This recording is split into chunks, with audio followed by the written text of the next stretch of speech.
ZoeGoes, and I'm going to bring you some tips, do's and don'ts for long haul flights.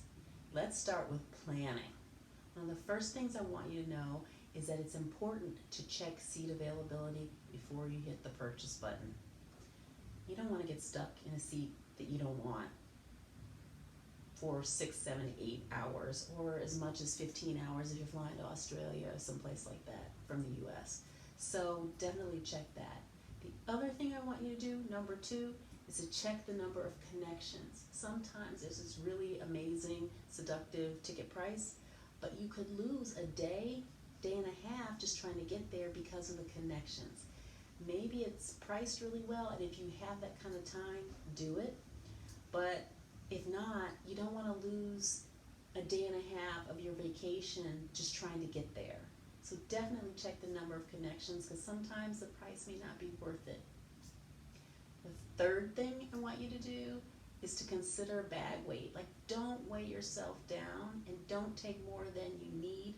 Like, really, my tagline is take less, experience more. And that's absolutely a mindset that I want everybody to really kind of get a handle on. A lot of regional airlines in other countries have smaller space.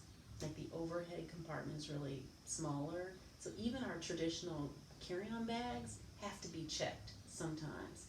So you want to be careful. You don't want the extra baggage weight, you don't want the extra baggage fees, and you want to leave enough space to bring stuff back, because inevitably you're likely to bring something back. Let's now talk about what I do want you to consider.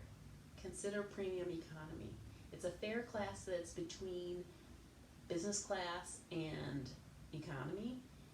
It's usually anywhere from $100 to $300 more each way. If you can do it, definitely do it.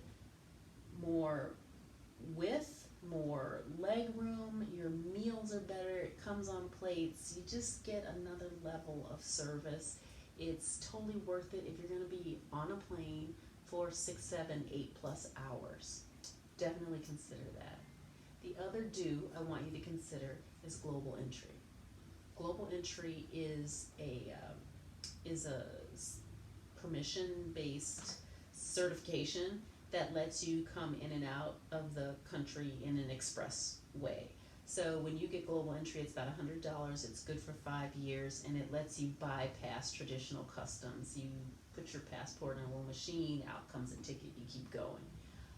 It also gives you TSA pre-check, which is awesome for domestic flights. So now you get to skip the regular security lines on your domestic flights for $100. It's totally worth it if you can do it. So those are my tips for planning. See you soon.